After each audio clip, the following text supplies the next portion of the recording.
ہمارے چینل میں خوش آمدید۔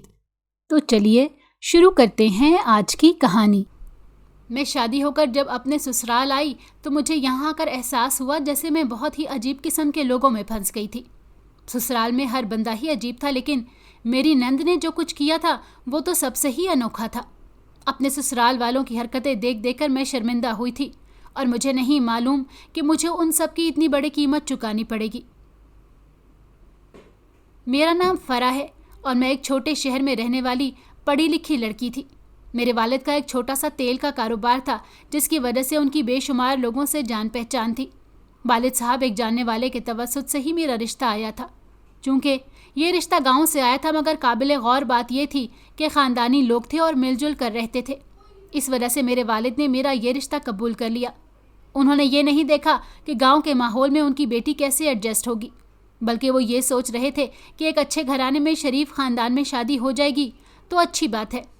میری والدہ کا انتقال تو میرے یہ رشتہ آنے سے 2 سال پہلے ہی ہو چکا تھا۔ گھر میں ابو جان، میرے ایک بڑے بھائی، بھابھی اور میں رہتے تھے۔ ابو جان کی ہم 2 ہی اولادیں تھیں۔ بھائی جان کی شادی کو 5-6 سال ہو چکے تھے اور ان کا ایک بیٹا اور ایک بیٹی بھی تھے۔ بھابھی کا مزاج اچھا تھا اور وہ ہمارے گھر میں گھل مل گئی تھیں، جس کی وجہ سے امی کے انتقال کے بعد بھی انہوں نے پورا گھر خوش اسلوبی سے سنبھال لیا۔ میری بھابھی جان بھی گاؤں کی رہنے والی تھی، کچھ تھوڑا بہت پڑھی لکھی بھی تھی، اور ان کی تربیت ایک اچھے ماحول میں ہوئی تھی۔ بھابھی جان نے سسرال کو کبھی پرایا نہیں سمجھا، بلکہ ہمیشہ ہم سب کی فکر کرتی اور ذمہ داری کے ساتھ اپنے فرائض انجام دے رہی تھی۔ امی کے انتقال کے وقت میں نے میٹرک پاس کیا تھا اور اب 2 سال مزید گزر چکے تھے۔ اس دوران میرے کئی رشتے آئے، مگر ابو جان کا دل کسی پر مطمئن نہیں ہو رہا تھا۔ پھر نہ جانے کیسے وہ گاؤں میں میری شادی کرنے پر رضامند ہو گئے۔ میرے بھائی اور بھابھی کو بھی اس رشتے پر کوئی اعتراض نہیں تھا، تو میں نے بھی یہ سوچ کر سر جھکا دیا کہ میرے ابو نے جو فیصلہ کیا ہے میرے حق میں اچھا ہی ہوگا۔ رشتہ طے ہونے کے بعد وہ لوگ جب پہلی بار منگنی کے لیے گھر آئے تو میری ہونے والی ساس سسر کے ساتھ میرے ایک شادی شدہ نند بھی آئی تھی، اور انہوں نے ہی بتایا کہ پیچھے گھر میں میرا ایک جیٹھ اور جیٹھانی بھی رہتے تھے۔ جیٹھانی کے ہاں خوشخبری تھی، اسی لیے وہ سفر نہیں کر سکتی تھی۔ ان کا گاؤں ہمارے شہر کے پاس ہی تھا، کسی سواری پر جاتے تو تقریباً 1-1.5 گھنٹہ لگ جاتا تھا۔ میری منگنی کا سامان دیکھ کر میرا دل تھوڑا عجیب سا ہوا، کیونکہ ساری چیزیں اولڈ فیشن اور عجیب سی تھی۔ مجھے تو کپڑے ہی پسند نہیں آئے تھے، میک اپ کا سامان بھی جانے کون سی دنیا سے لیا گیا تھا۔ میں بجھے دل کے ساتھ تیار ہوئی اور پھر منگنی کی رسم ادا کر دی گئی۔ عجیب سے ڈیزائن کی بنی ہوئی سونے کی انگوٹھی اور 10,000 روپے میری ساس نے میرے ہاتھ پر رکھے اور اپنا بھاری بھرکم ہاتھ میرے سر پر رکھا تو میری گردن ہی دکھ گئی۔ اس کے بعد مٹھائی مجھے کھلائی گئی، پھر میرے سسر اور نند نے مجھے مٹھائی کھلائی۔ نند کا حلیہ دیکھ کر بھی مجھے عجیب ہی غش پڑ رہے تھے۔ اس نے لال گوٹے والا سوٹ پہنا ہوا تھا اور آنکھوں میں خوب بھر بھر کے سرما لگا رکھا تھا۔ میری ساس بھاری وجود کی سانولی سی عورت تھی اور خوب کس کر بال باندھ رکھے تھے۔ البتہ دونوں ماں بیٹی نے خوب سونا پہنا ہوا تھا۔ جاتے ہوئے ایک مجھے میری ساس نے زور سے گلے لگایا تو میری پسلیاں ٹوٹتے ٹوٹتے بچیں۔ ان کے جانے کے بعد میں نے منہ بسور کر بھابھی کو دیکھا تو بھابھی جان کی ہنسی نکل گئی۔ وہ میرے منہ بنانے پر سمجھ گئی تھی کہ مجھے ساس نند پسند آئی تھی، نہ ہی منگنی کی چیزیں۔ بھابھی نے کہا کہ کچھ نہیں ہوتا، کون سا ساری زندگی تم نے ان کی پسند کی چیزیں برتنی ہیں۔ شادی کے بعد اپنی مرضی سے رہنا، اور اچھے خاصے کھاتے پیتے سیدھے سادھے سے لوگ ہیں، تم خوش رہو گی دیکھنا۔ میں نے بھابھی کو انگوٹھی دکھائی کہ ذرا اچھی نہیں ہے، تو انہوں نے میرے سر پر ہلکی سی چپت لگائی اور کہنے لگی کہ پاگل لڑکی، دیکھو تو صحیح کتنی موٹی انگوٹھی ہے، اور سونا بھی خالص لگ رہا ہے، اور ہمیں ان چیزوں کا کیا کرنا ہے۔ انور میاں بہت اچھے ہیں۔ انہوں نے میرے ہونے والے شوہر کا نام لے کر مجھے چھیڑنے کی کوشش کی تو میں نہ چاہتے ہوئے بھی مسکرانے لگی۔ پھر اس کے بعد ابو جان اور بھائی جان نے تمام چیزیں دیکھیں، اور ابو جان نے بھی یہی سمجھایا کہ گھر بار سے کچھ نہیں ہوتا، نہ ان چیزوں سے کچھ ملتا ہے، اصل چیز رشتے اور انسان ہے، بس سب اچھا ہوگا۔ ابو کی بات سے کس کو انکار تھا، اور اعتراض کا تو سوال ہی پیدا نہیں ہوتا تھا۔ بس پھر زور و شور سے میری شادی کی تیاریاں ہونے لگی۔ ابو جان نے میرے جہیز میں لکڑی کا فرنیچر بنوایا، میرے کپڑے اور زیور اور باقی ہر چیز بھابھی نے میری پسند کے مطابق خریدی۔ میرے سسرال والوں کے بھی کپڑے بنائے گئے، کیونکہ ان کے ہاں یہ رواج تھا کہ ساس سسر سمیت دلہا کے بھائی بھاوج اور بہن بہنوئی کے بھی کپڑے بنائے جاتے تھے۔ سو ان کے رسم و رواج کو ابو نے اہمیت دی۔ وہ بس یہ چاہتے تھے کہ ان کی طرف سے کوئی کمی نہ رہے جو بعد میں بیٹی کے لیے تانوں کا باعث بنے۔ علاقے کے ایک میرج ہال میں شادی کے انتظامات کیے گئے۔ بارات میں اچھے خاصے لوگ آئے تھے، جس سے اندازہ ہو رہا تھا کہ میرا سسرال کافی بڑا تھا۔ دل ہی دل میں مجھے گھبراہٹ بھی ہو رہی تھی کہ ایک تو گاؤں، اوپر سے اتنے بڑے گھر میں کیسے میرا گزارا ہوگا، اتنے لوگوں کے درمیان کیسے اپنی ذمہ داریاں پوری کر سکوں گی، مگر مجھے اپنے ابو اور بھائی کی عزت ہر قیمت پر قائم رکھنی تھی۔ گاؤں پہنچ کر ایک بہت بڑا گھر تھا جہاں میرا استقبال کیا گیا۔ پورا گھر رنگ برنگی جھنڈیوں اور برقی کمکموں سے سجایا ہوا تھا۔ گھر کا آنگن کچا تھا۔ اس کے بعد بڑا سا برآمدہ اور قطار میں بنے ہوئے کمرے تھے، جن میں سے ایک کمرے میں مجھے لے جا کر بٹھا دیا۔ یہی میرا کمرہ تھا، شاید۔ کمرہ بہت اچھا ڈیکوریٹ تھا اور اس میں سجا ہوا میرے جہیز کا فرنیچر بہت خوبصورت لگ رہا تھا۔ ابو جان نے میرا سامان پہلے ہی گاؤں پہنچا دیا تھا تاکہ میرا کمرہ سیٹ کیا جا سکے، جس پر میری ساس نے کہا تھا کہ جہیز کی ضرورت ہی کیا تھی، مگر ابو نے میری ساس کو کہا کہ ہم نے اپنی خوشی سے چند چیزیں اپنی بیٹی کو دے دی ہیں۔ تو میری ساس مسکرانے لگی۔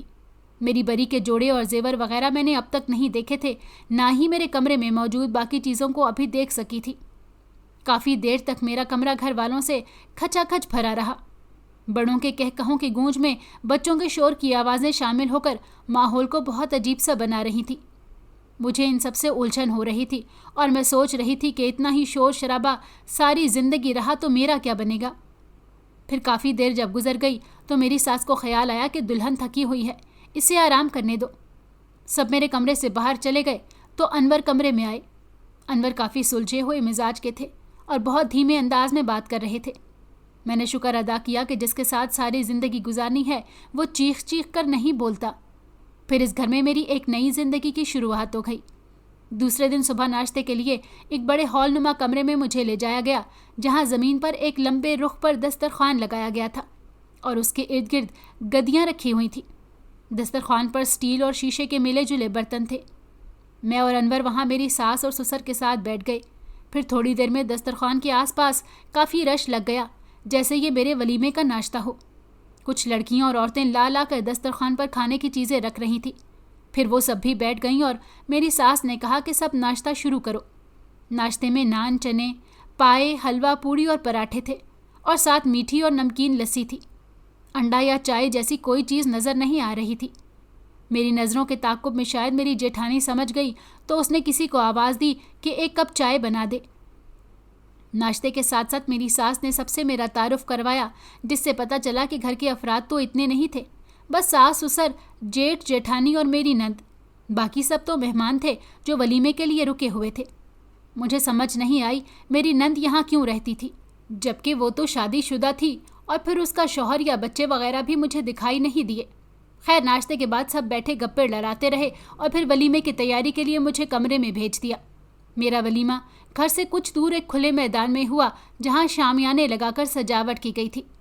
شہر سے ابو جان اور بھائی بھابھی بھی آئے اور ولیمے کے بعد مجھے اپنے ساتھ شہر لے گئے، جہاں جا کر میں نے سکون کا سانس لیا۔ دوسرے دن ابو جان نے تحفے تحائف دے کر مجھے رخصت کیا اور بہت سی نصیحتیں بھی میرے پلو سے باندھ دی۔ مجھے لینے انور آئے تھے۔ وہ کار میں آئے تھے تو مجھے پتہ چلا ہماری اب ایک عدد کار بھی تھی، مگر مجھے سمجھ نہیں آیا کہ انور جب پڑھے لکھے ہیں تو گاؤں میں ہی کیوں رہتے تھے۔ پوچھنے پر انور نے بتایا کہ ان کی جدی پشتی زمینیں ہیں اور اپنے کاروبار ہے، جس سے وہ اپنے ابا اور بڑے بھائی کے ساتھ سنبھالتے تھے۔ گھر پہنچ کر مجھے پتہ چلا کہ سب مہمان اپنے اپنے ٹھکانوں پر پہنچ چکے تھے۔ اب گھر میں ساس، جیٹھانی اور نند کے علاوہ میں چوتھی عورت تھی۔ میری نند آج بالکل سادہ سے حلیے میں نظر آئی تو معلوم ہوا کہ اچھی خاصی شکل و صورت تھی، اور رنگ تو ویسے ہی گورا چٹا تھا، مگر شادی میں بے ڈھنگے میک اپ کی وجہ سے سارا رنگ روپ خراب ہو رہا تھا۔ میری ساس دل کی اچھی عورت تھی اور جیٹھانی بھی اچھی تھی۔ ساس کافی بولتی تھی اور جیٹھانی اس کا پورا ساتھ دیتی، مگر میری نند زیادہ بات نہیں کرتی اور اپنے آپ میں ہی مگن رہا کرتی تھی۔ کچھ دن میں ہی میں نے گھر کا کام شروع کر دیا، کیونکہ جیٹھانی کی طبیعت کچھ اچھی نہیں تھی۔ ان کے ہاں پہلے بچے کی ولادت ہونے والی تھی۔ میں نے خوش اسلوبی سے گھر کے کاموں میں دلچسپی لینی شروع کی۔ ہر بات ساتھ سے پوچھ کے کرتی۔ گھر والے بھی مجھ سے گھلنا ملنا شروع ہو گئے تھے، مگر مجھے اب تک میرے سوال کا جواب نہیں مل پایا تھا کہ میری نند یہاں کیوں رہتی ہے، جبکہ جہاں تک مجھے علم تھا وہ شادی شدہ ہے اور میرے شوہر سے بڑی تھی۔ پھر مجھے کچھ دن بعد پتہ چلا کہ میری نند یہاں کیوں ہے۔ یہ بات مجھے میری جیٹھانی نے بتائی، جسے سن کر میرے ہوش اڑ گئے اور بہت دکھ بھی ہوا۔